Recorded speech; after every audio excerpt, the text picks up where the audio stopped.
अ, सबसे पहले आप अपना परिचय दीजिए। नमस्कार, मेरा नाम अविनाश कुमार है। मैं अम्बाला डिवीज़न से संबंध रखता हूँ। अभी आप क्या करते हैं? अभी मैं फ़िलहाल यहाँ ZRTI चंदौसी में ट्रेन मैनेजर की जो ट्रेनिंग होती है, हम्म, उसे कंप्लीट करके आज फाइनल एग्ज़ाम के रूप में उसको दिए हैं हम्म। और थोड़ा उन सब चीज़ों से आश्वस्त होकर भी बैठा हूँ। और इससे पहले आप क्या करते थे? इससे पहले मैं ग्रुप डी में पॉइंट्समैन के पद पे कार्यरत था स्टेशन चंडी मंदिर, अम्बाला डिवीज़न में। अच्छा। और ट्रेन मैनेजर बनने के लिए आपने कैसे मेहनत किया? देखिए, ट्रेन मैनेजर बनने के लिए हमने कभी सोचा नहीं था कि मैं ट्रेन मैनेजर बन जाऊंगा। लेकिन आसपास के लोगों को देखा कि किस तरह से वो लोग ट्रेन मैनेजर बने, कितना मेहनत किया, उनसे राय लिया, बताया उन्होंने कैसे बनना है, कैसे तैयारी करना है।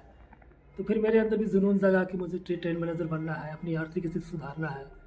मतलब फिर डाटा इकट्ठा किया, डाटा इकट्ठा करके पढ़ना शुरू किया, तैयारी शुरू की। धीरे धीरे एक दो अटेम्प्ट किया, तीसरे अटेम्प्ट में मैं ट्रेन मैनेजर बन पाया। अच्छा। पॉइंट्स मतलब ग्रुप डी के कौन कौन से पोस्ट वाले ट्रेन मैनेजर बन सकते हैं?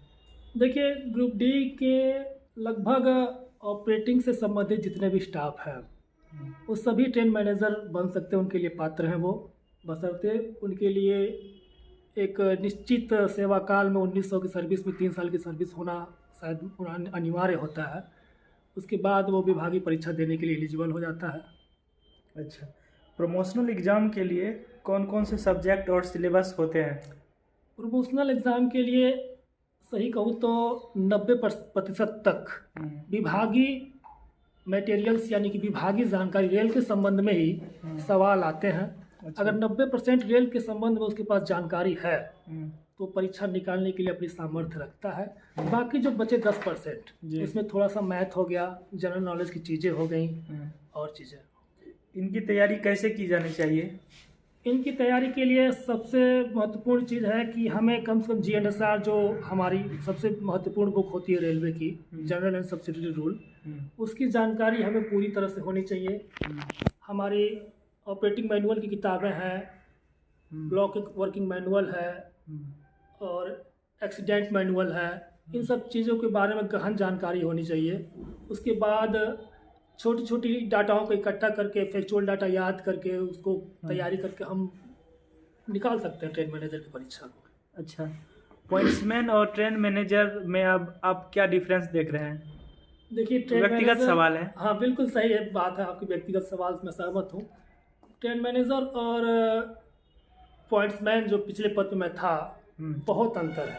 अच्छा। ये वर्दी का रंग सफ़ेद हो जाता है, इसका कलर चेंज होता है। अपने आप को बड़ा गौरवान्वित महसूस करता हूँ। वाह। किसी ऑफिसर के पास बैठ के मैं बातचीत कर सकता हूँ, वो मुझे रिस्पेक्ट देता है। अच्छा। इससे पहले हमें कर्मचारी तो समझा जाता था जी। लेकिन हमेशा नज़र उतनी अच्छी नहीं रहती थी जी। जो नज़रिया उनका देखने का होना चाहिए। जी। अब हम लगभग अधिकारियों से डायरेक्ट मिल सकते हैं, ऑफिसर हमारी रिस्पेक्ट करते हैं। जी। ये सब चीज़ अंतर हुआ है, बहुत अंतर हुआ है। मतलब काफ़ी गर्व महसूस कर रहे हैं। बहुत गर्व महसूस कर रहा हूँ अपने आप को, मैं यहाँ इस पद पे आकर। अच्छा।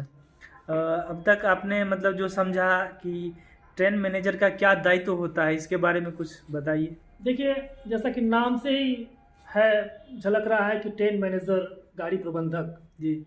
तो पूरी ट्रेन का इंचार्ज होता है।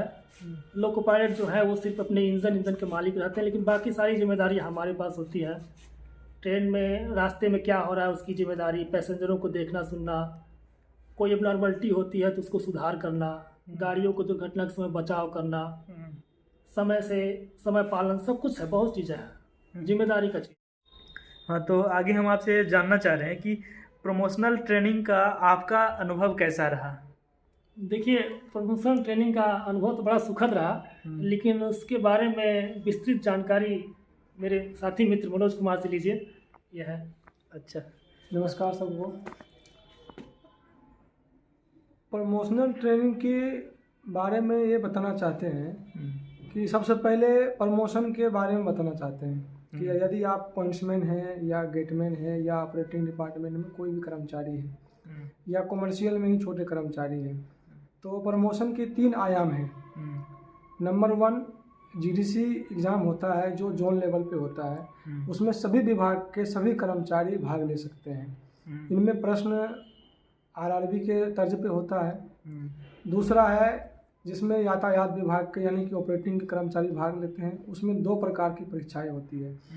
एक होती है सीनियरिटी लेवल पे, दूसरा होता है ग्रेजुएशन लेवल पे। जो ग्रेजुएशन लेवल पे है उसमें सर्विस की 3 साल की वैधता है, और जो प्रमोशनल कोटा है उसमें सर्विस के साथ 1900 ग्रेड पे, और 1900 ग्रेड पे में सर्विस 3 साल चाहिए। अच्छा, ये 3 आयाम हैं प्रमोशन के। बाकी अदर डिपार्टमेंट वालों के लिए जीडीसी का एक बहुत बेहतरीन रास्ता है। इसमें आप सीधा डायरेक्ट स्टेशन मास्टर या गार्ड बन सकते हैं। अच्छा, चलिए ठीक है। तो जैसे जो ग्रुप डी वाले हैं ट्रेन मैनेजर बनना चाहते हैं, उनके लिए आप कोई मैसेज देना चाहते हैं?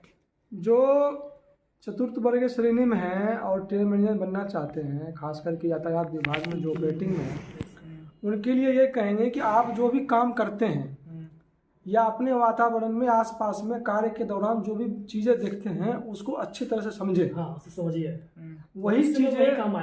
वही चीज़ें परीक्षा में दोहराई जाती है जो हम डेली कर रहे हैं। अपने स्टेशन पे जब कार्य के दौरान आप खाली समय में बैठे रहते हैं, स्टेशन पे जो भी मैनुअल्स हैं अध्ययन करें उसका, जैसे GNSR है, स्टेशन वर्किंग रूल है, वर्किंग टाइम टेबल है, एक्सीडेंट मैनुअल है, इनका अध्ययन करें। कम से कम तो वर्किंग टाइम टेबल और स्टेशन वर्किंग रूल और GNSR का अवश्य करना चाहिए। और तैयारी के लिए जिस भी डिवीज़न में आप हैं कार्यरत, जिस भी जोन में कार्यरत हैं, वहाँ की जो प्रशिक्षण संस्थान है उसकी एक अपनी पुस्तक होती है, उस पुस्तक को आपको पढ़ना है। अच्छा। और 10 से 15 क्वेश्चन हैं जो कि 10वीं रैंक करके मैथ के क्वेश्चन आते हैं जो बाहर से आते हैं। बाकी सारा फंडामेंटल चीज़ें होती हैं मैथ की, फंडामेंटल जो चीज़ें हैं वही आती हैं। मतलब बहुत आसान है। बहुत आसान नहीं कह सकते हैं, चीज़ें आसान है। जैसे मैथ हो गया, जनरल नॉलेज हो गया, सामान्य हो सकता है, लेकिन रेलवे की चीज़ें जो सीखना है उसे पढ़ना है तो वो डेली अपनी दिनचर्या में सीखेगा। वो अच्छा। जो सीख रहा है, जो वर्किंग कर रहा है, वही उसे अंत में जाके परीक्षा में वही आंसर देना है। बस ऐसे उसकी सही जानकारी से होनी चाहिए। अच्छा, एक और व्यक्तिगत सवाल, आगे आपका और कोई लक्ष्य है? आगे है, लक्ष्य है जी, क्या आप शेयर करना चाहेंगे? बिल्कुल शेयर करना चाहूँगा। मैं इसी विभाग में और आगे बढ़ना चाहता हूँ, रेलवे में ही, क्योंकि ये अब यहाँ आने के बाद हमारे आगे प्रमोशन के रास्ते खुल जाते हैं। और जैसे पहला तो लक्ष्य यही होता है कि यहाँ से गार्ड ट्रेन मैनेजर बनने के बाद एवं की परीक्षा एक होती है, एवं का एक पद होता है, उसके लिए हम प्रयास करना चाहेंगे। अगर वहाँ तक पहुँच गए तो हम मेहनत अगर सही ढंग से करते रहें तो हो सकता है उससे और आगे चले जाएं। आपका भी कोई ड्रीम है आगे बढ़ने का कुछ? सबसे पहले वो उस परीक्षा को जो आसान बताया उसके बारे में कहना चाहूँगा। अच्छा। किसी भी परीक्षा को आसान नहीं करना चाहिए और उतना हल्का नहीं लेना चाहिए। अच्छा, ये परीक्षा विभागीय ना आसान है ना ही ज़्यादा कठिन है। जो कार्य आप अपने ड्यूटी के दरमियान डेली करते हैं उसी को समझना है और उसको करना है और पढ़ाई भी जारी रखनी है। और आगे मैं ये कहना चाहूँगा कि ग्रुप डी से हम ग्रुप सी में आ गए हैं, ट्रेन मैनेजर बन गए हैं। ऐसा प्रतीत हो जाए जैसे अंधकार से उजाले में आ गया हो। अच्छा। और आप आगे के बारे में जानना चाहते हैं तो मैं ये कहना चाहता हूँ कि ट्रेन मैनेजर में आने के बाद आपके लिए रास्ते खुल जाते हैं। आप एरिया ऑपरेटिंग मैनेजर, जिसको EOM कहते हैं, उसके लिए वैकेंसी में पात्र हैं, उसकी तैयारी कर सकते हैं।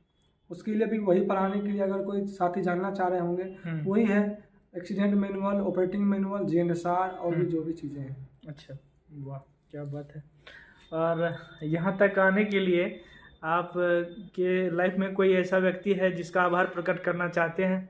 एक नहीं है, कई हैं। अच्छा। एक हो तो मैं नाम ले लूँ, कई हैं। सबसे पहले जो अपने इंचार्ज रहे हमारे वरिष्ठ जो भी इंचार्ज रहे उनका मोटिवेशन प्राप्त हुआ। उन्होंने मोटिवेट किया कि पढ़ो पढ़ो पढ़ो और तैयारी करते रहे। परिवार है, माता पिता हैं, दोस्त है, साथी सभी लोग हैं, सभी का मोटिवेशन मिला। अच्छा, आप किन्हीं मतलब का आभार प्रकट करना चाहते हैं? देखिए, सही शब्दों में कहूँ तो जिस हिसाब से भाई साहब ने अपने वरिष्ठ कर्मचारियों को श्रेय दिया कि उनकी वजह से, उन्होंने कोई मोटिवेशन की वजह से मैं यहाँ तक पहुँचा हूँ। लेकिन रेल को सही कहूँ तो रेलवे अनेकता में विविधता है यहाँ। अच्छा। यहाँ कोई सपोर्ट करता है, कोई नहीं सपोर्ट करता है। हाँ। तो हमारे साथ ऐसा नहीं हुआ, हमें लगभग किसी ने सपोर्ट नहीं किया रेल में। तो लिहाजा मैंने क्या किया कि अपनी परिस्थितियों से, वो आर्थिक परिस्थिति हो या फिर और कोई परिस्थिति हो, उनसे सीख लेते हुए मेरे अंदर, अपने आप के अंदर जुनून पैदा किया कि हमें आगे बढ़ना है, कुछ बनना है, कुछ करना है। इन सब से सीख लेते हुए कठिन परिश्रम किया। तैयारी के समय 3-3, 4-4 बजे तक जाके पढ़ाई करता था। वाह। उसके बाद ये सफलता मिली है। अपने आप को मैं अपनी गौरवशाली महसूस करता हूँ, मैं यहाँ तक पहुँचा हूँ। अगर सही मामले में इसको श्रेय देना चाहूँगा मैं, तो इसमें सबसे पहला हाथ है मेरी माँ का, उनके बाद है मेरी धर्मपत्नी का, जो समय समय पर मेरा पढ़ाई लिखाई की तैयारी, खाना पीना जो भी है रेडी करके देती गई, ताकि इनको पढ़ाई में कोई दिक्कत ना हो। माँ का आशीर्वाद समय से बस मिलता रहा। उन्होंने हमें हमारी पुरानी लाइफ के बारे में बताया कि तुम ऐसे थे, ऐसे ही नहीं रहना और आगे बढ़ना है, और समय समय उन्होंने आगाह कराया। अच्छा। फिर इन सब से सबक लेके अपने आप को मजबूत इतना बना लिया कि बस बन ही गया। मतलब काफी प्रेरणादायी है बहुत आपकी बहुत कष्ट उठाया लाइफ है जर्नी। मैंने यहाँ पे आके। एक रेलवे में 4th क्लास का जो पद है, वो एक पाँव रखने की जगह थे कि हम यहाँ रेलवे में खड़े हो जाए, रेलवे हमारे नाम से जुड़ जाए कि मैं रेलवे का एम्प्लॉय हूँ। लेकिन सही कहूँ तो मेरा मेन लक्ष्य यही था, और इससे भी आगे बढ़ने का लक्ष्य हो सकता है। अच्छा। जैसा कि मैं पहले भी आपको बता चुका हूँ। जाते जाते और भी कुछ कहना चाह रहे हैं आप? जाते जाते ये कहना चाहूँगा कि पहले हम पॉइंट्समैन थे और अब ट्रेन मैनेजर बने हैं जी। उनमें समानता एक है, और वो है जिम्मेदारी। अच्छा। और वहाँ भी बहुत जिम्मेदारियाँ थी। भरी हुई ट्रेन को, सवारी से भरी हुई ट्रेन को एक लाइन से दूसरी लाइन पर सुरक्षापूर्वक अच्छे से करना पड़ता था, किसी सवारी को चोट ना लगे, किसी को नुकसान ना हो। यहाँ भी जिम्मेदारियाँ भरपूर है, और हम प्रयास करेंगे कि पंक्चुअलिटी के साथ, सेफ्टी के साथ सवारियों को और यात्रियों को, अपने ग्राहक को बहुत अच्छे से मैं इनकी बातों से सहमत हूँ जी। और इस बातचीत के दौरान अगर हम दोनों के मुंह से रेलवे के प्रति या फिर अन्य किसी विशेष व्यक्ति के प्रति कोई गलत शब्द निकल गया हो, तो उसके लिए हम दोनों माफ़ी चाहते हैं। इन्हीं सब बातों के साथ अपनी वाणी को लगभग विराम देना चाहेंगे हम लोग। बहुत बहुत धन्यवाद आपको, बहुत बहुत धन्यवाद आपको भी। बेस्ट ऑफ लक आगे के जर्नी के लिए। Thank you. पुनः